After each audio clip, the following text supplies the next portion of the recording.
everyone being here today. So we'll start the meeting.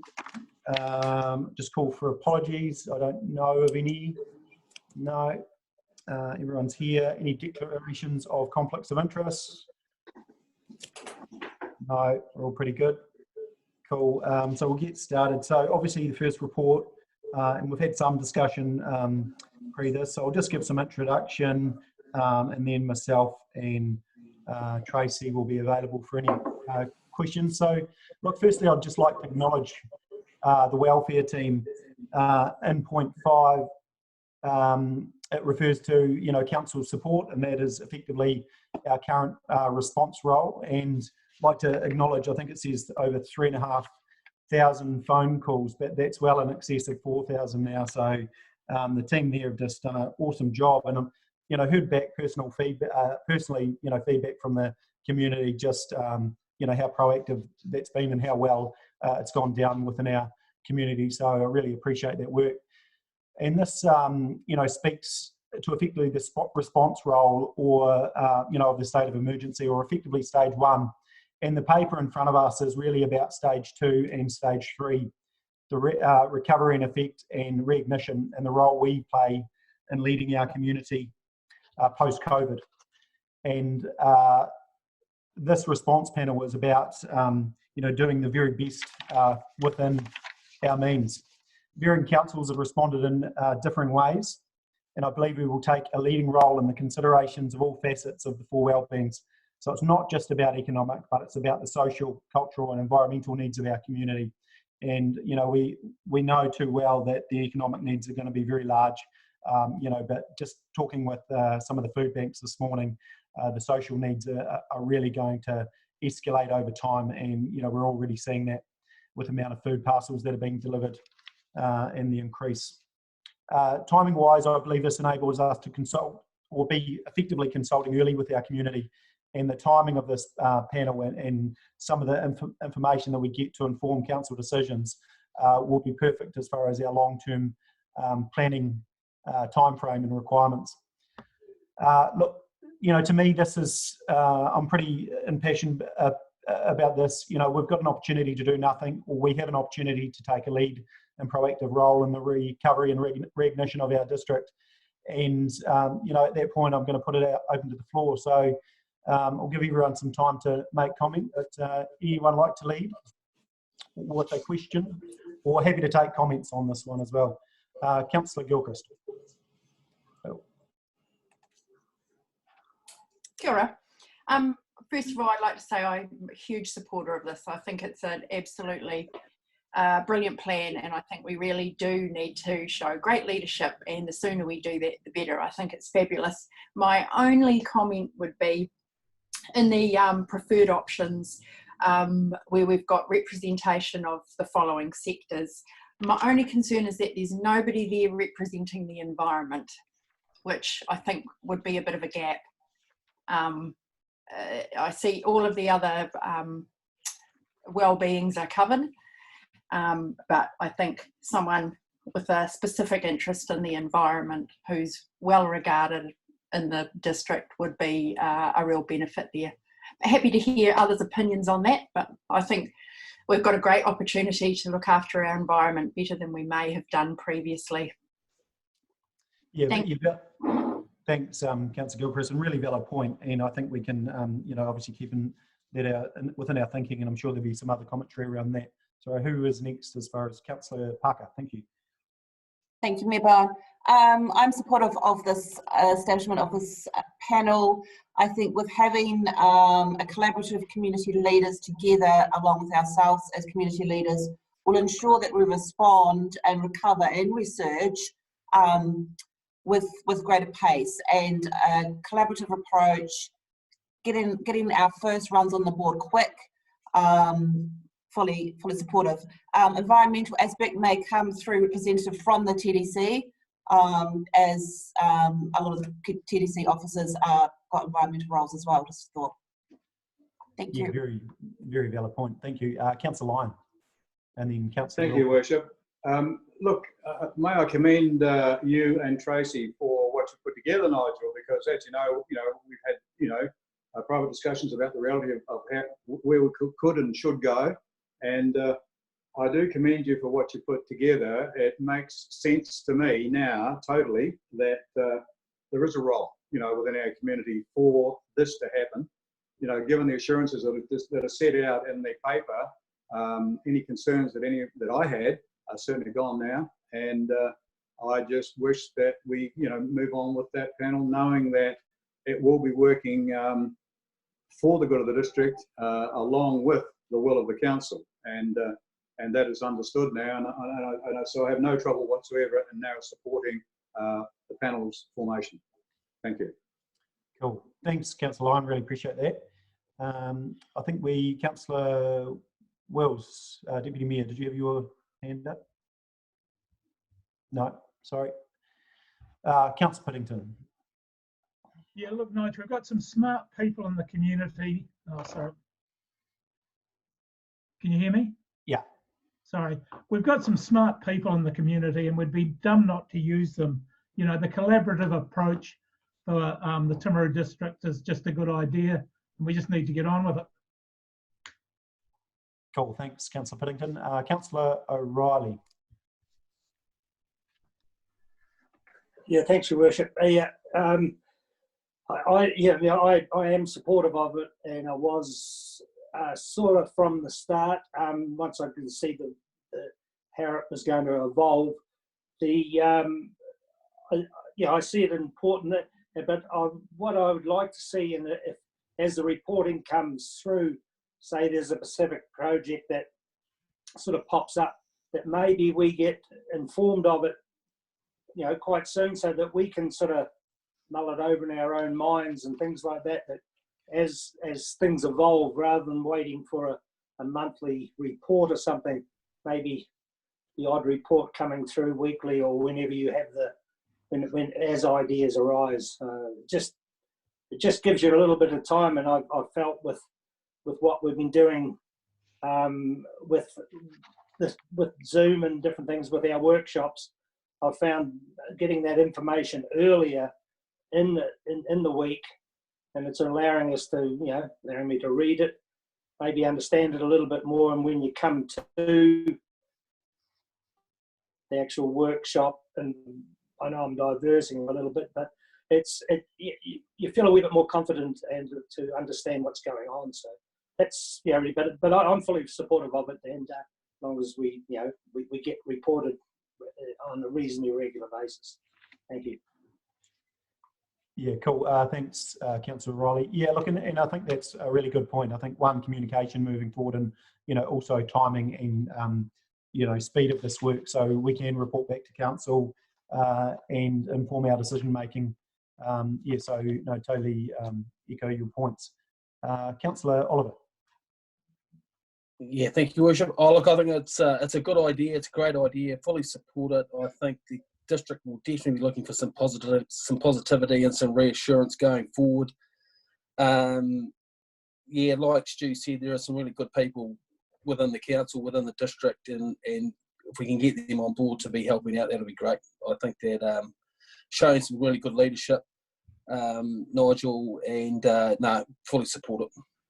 Cool. Thanks, Councillor Oliver. And Councillor Wills. Yeah, thank you, Your Worship. Certainly, I think, with the structure out, it's got to be a positive. We've got to see something come out of it.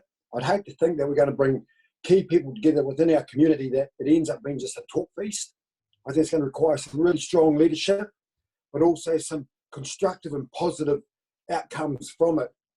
We've got to make sure that we have quite strong structure and framework around it to ensure that we are going to meet the demands and expectations of these different people and groups that are going to become involved. And so hence why I think it's really important, Nigel, that it's great leading it, because some good strong leadership and some good time frames around it. So long as it's managed well, I can see there'll be some good positive benefits for the community as a whole. And there may be an opportunity further down the track to get some sort of consultation and engagement from the community and see what comes out of that. But again, I don't want to go into a big talk fest. I've seen some of the Canterbury response stuff after the earthquake, but they went into the whole sort of just meeting after meeting after meeting with not a lot of constructive stuff coming out. So I think we've got to be very careful we don't get drawn into that circle. and some tight time frames and also framework about how this is going to achieve those outcomes going forward. So I'm all for it, so comfortable with that and quite happy to move it. Okay, thank you. I've got to move it. Now, anyone else would like to speak to that hasn't? Councillor Booth. Yeah, I'm just, I guess, a couple of things that I sort of, the pandemic response is really based, the affected parties in 4 pillars are social and economic, and so I therefore think that it should be focused in on that tight group. I don't really see that the other 2 are affected by a pandemic. So just that's just one comment. I think that there is we should also be considering just direct stuff that we do ourselves, such as some of the other councils have done. And it's as simple as things around paying invoices early, just looking at our rates relief scheme to try and for putting something in place as a platform.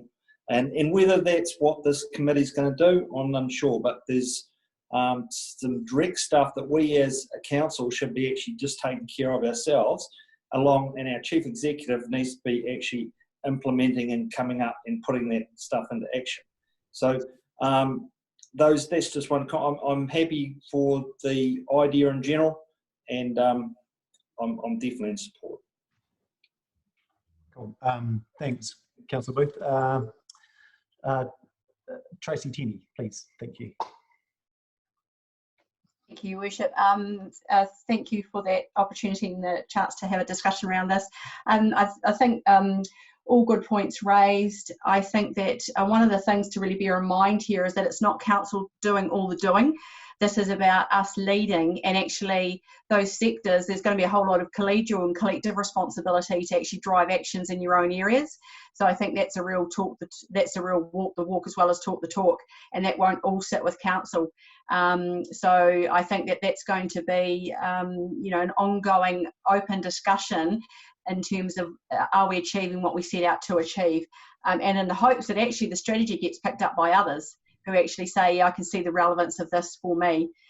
Just in terms of the 4 wellbeing approach, while I agree that the economic and social are the ones that come to the forefront, in terms of 4 pillars, our initial work certainly shows that there will be flow-on effects that come through there, but also opportunity.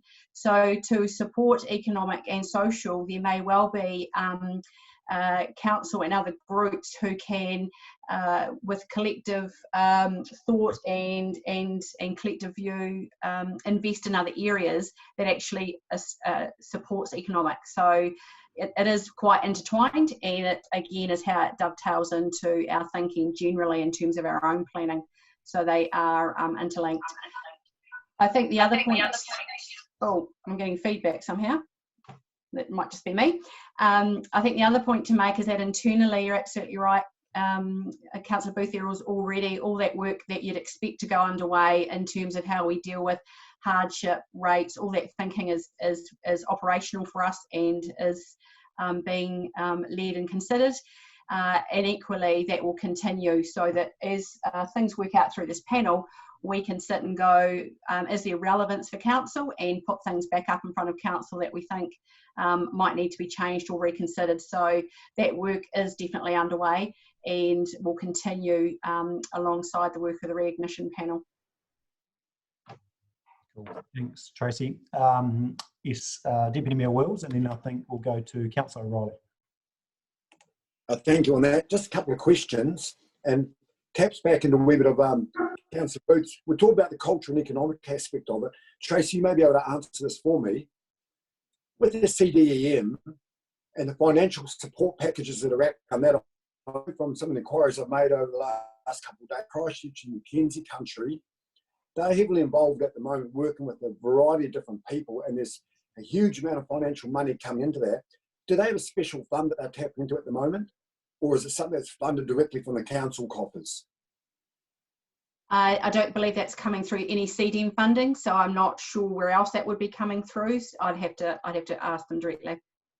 Okay, that'd be good if you can just follow that up for us, maybe. And also, the second question I've got is just in regards to the respective personnel being selected for the reinvigoration group.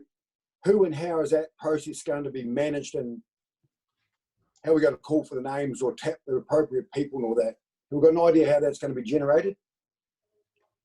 Do you want to speak to that, Nigel? Yeah, I can do. Yeah, so look, we've already put, you know, kicked around some names, and then also I'd like, you know, councillors all to feed into that process as well. It'd be really, obviously you're very connected with community, so it'd be really interesting to have all those names flow in, and based from there we can, you know, well, hopefully we've got a good pool of candidates, and then, you know, not everyone's going to be in the position to accept it, because we want people that can do the work effectively and meet regularly, and we'll go from there. And, you know, some of the things that we'll be looking at is, you know, do you cross, you know, potentially different sectors, you know, is it rural, you know, science, you know, there's so many aspects of it. So, you know, there's people out there that, you know, cross many sectors, and there's others that might be specific to one. So have a real balanced approach. And I think, you know, probably to the points made by Councillor Gilchrist and Councillor Parker around environmental, we do have that support within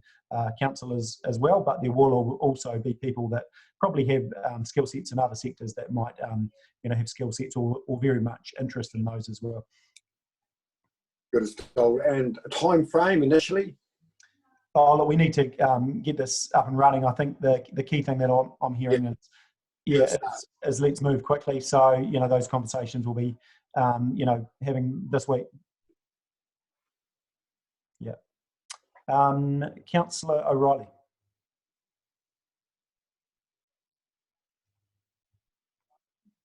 Councillor O'Reilly. Yeah, thanks, your worship. Thanks. Yeah, thank you. Just a couple of points. How many, I don't know whether it's on the terms of reference, I didn't see it, how many do you foresee to have on this panel? And you wouldn't want too many. I would no, you know, you get too many, well, you know what happens when you get too many people. Just the point, something going from this, with it going out to the general public about this committee, it probably, I was just wondering, is, you know, if someone's got some thoughts on how far council's, you know, wanting to go and where it's wanting to lead, do they come and speak to us as councillors, or do they go directly to this committee? Do they bypass us, or where do we sit as councillors on that? Yeah, good question, Councillor O'Reilly. Tracy. So absolutely not. It's not a bypassing councillors. I think councillors, as they continue to be an integral way of getting that information, I think there are going to be, you know, there's ongoing consultation through annual plan, through long-term plan, through talking to councillors. All of that needs to get fed up, and we need to have a really good way of communicating backwards, forwards, sideways, upwards, downwards. But it's not going to be, you shouldn't wait for this committee, and it's not this committee's edict to have to go do the consultation. It is one tool to help inform their sector and our sector and do that thinking. But really, it's going to be invaluable having councillor connections and also other consultation opportunities, as well as the sector. We're hoping the sectors are going to bring us their own consultation work and information as well. So it's, it's very much going to be a sharing. Thank you. Cool. Thank you. Any other questions there? Sorry, and 10 members. I think the paper talks about roughly membership of 10. Yeah. Councillor Burt, is it a hand? Yeah, no, just again to speak on the affirmative for it, we had some really good, robust discussion around what it meant and how we were going to form that group and the makeup of it. Again, like everything in this whole new business that we're operating in under COVID-19, we have to be very, very quick and nimble and flexible, but this really just shows some real good council leadership, I believe, sending a real message to the community that we value people's input across it, and because it's not something that we usually do, we need those people with their collective knowledge and views to buy into this and to feed into it to make it of great value for us. Cool, thanks Councillor Burt. look, in Councillor O'Reilly, I think I can speak for all of us. You know, our doors are always open, so anyone, anytime can feed into us. So, look, we've got a motion on the table from, I think it was Deputy Mayor Wills. Can I have a seconder? Happy to second. Okay, Councillor Parker. All those in favour, please raise your hand. Cool. I'll just go against, raise your hand because I'm hard to see. Okay, motion carried. Thank you, really appreciate that. And, you know, now the asset is on to do some hard work and feedback into council. So no pressure, all of us. So that is the meeting finished, and then we're just